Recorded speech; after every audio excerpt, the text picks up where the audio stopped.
Hi again. It is Friday. We are up to our last read aloud of the week. Hope everyone has had a good week, and the weekend ahead brings you a lot of fun and excitement and a little bit of rest also.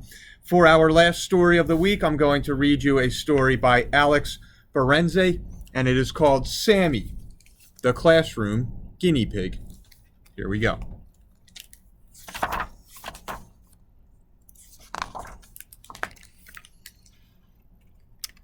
Sammy had his own little house. Inside was a soft blue sock. He liked to take naps on it. The sock had a hole in it, but Sammy didn't mind. The house had two doors, one to run in and one to run out. Sometimes he ran in the out and out the indoor. Sometimes he slept on the roof. Sammy felt safe knowing he had a place to hide. Sammy had a big cage to scamper about in. His food bowl was always filled with fresh guinea pig pellets. He had hay to chew on, water to drink, and a round block of salt to lick. Sammy liked his home. Sammy couldn't read a clock, but he always knew when Ms. B, the teacher, would arrive. Every morning she brought him a treat, but today she was late. Weep, Sammy squeaked in greeting when she finally appeared in the doorway. Yes, I hear you, Sammy, said Ms. B. She was thinking of all the things she had to do. She hurriedly offered him a piece of carrot. Sammy stood up on his hind legs, a difficult trick for a guinea pig, to take the carrot. Guinea pigs have individual tastes. Sammy liked many kinds of fruits and vegetables. Ms. B's class had learned that Sammy's favorite treat of all was cantaloupe rind. Like most guinea pigs, he loved freshly cut grass. In warm weather, the children would bring him a great bunch, sometimes with dandelions. They were careful, though, not to bring him grass from the roadside, where it could be polluted by cars or other animals, or from a lawn treated with chemicals. Sammy heard the voices of the children in the hall. They burst into the classroom, all talking loudly. Weep, weep, cried Sammy happily, adding to the din. Everyone settle down, cried Ms. B.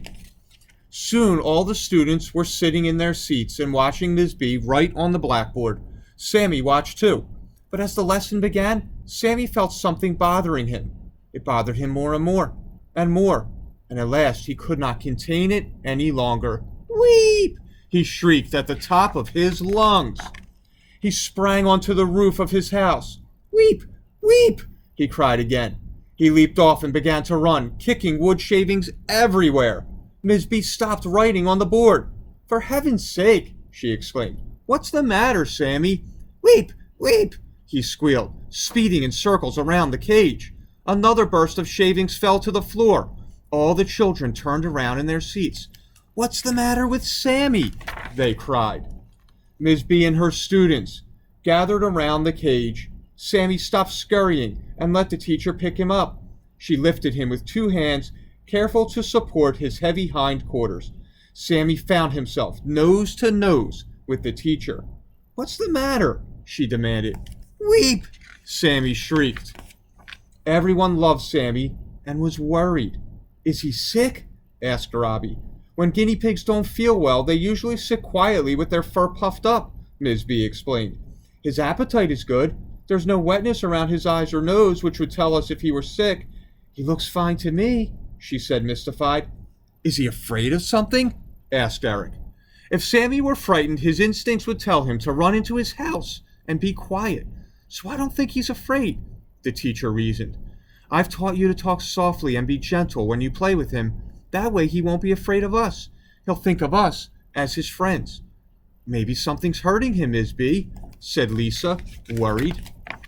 Well, let's take a look, responded the teacher. Sammy felt himself being lowered onto a table. Ms. B lifted up each of his little ears and looked into them. He felt her fingers parting his fur to reveal his skin. He wished she would scratch him under the chin instead. He liked that. Do you see any red marks or spots? She asked the class. They would tell us if Sammy had a skin problem. Now that could make him upset. But Sammy's skin looked perfectly healthy. Because we keep his cage nice and clean, it's unlikely he would have that problem. I can't imagine why he was screaming so, the teacher confessed. Sammy decided He didn't like them looking through his fur anymore. He began to make unhappy noises, small, irritated squeals and squeaks. Will he bite? Asked Tanisha nervously. Most guinea pigs don't bite, said Ms. B. They bite only if they're very frightened. She let Sammy go, and he immediately stopped complaining. He began to waddle along the tabletop, sniffing the surface. Sammy chuckled as he went. That's his exploring sound, said Ms. B. Sammy was enjoying himself. He liked to explore new things. Sammy made his way to Maria and touched her nose with his. That's how guinea pigs recognize and greet each other, said Ms. B. Doot, doot, doot, doot, doot. Sammy burbled in soft musical tones. That means he's happy, she said. Sammy was glad when Maria picked him up and cuddled him. Her sweater was soft and warm. Ms. B, I think I know what's wrong with Sammy, Maria said. I think it's because today is Monday. What? Everyone exclaimed. Sammy was alone all weekend, Maria explained. I just think he's glad to see us. He wants our attention.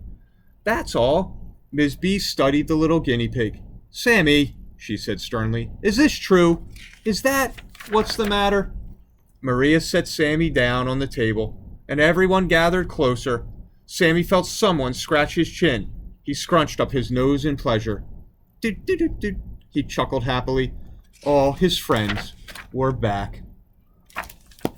And so that's just a nice little story about a guinea pig who needed a little attention and the class that united and kind of came together around their class pet. Nice little story to end the week, McGinn. I hope you all enjoy your weekend, and we'll see you back on Monday. Take care.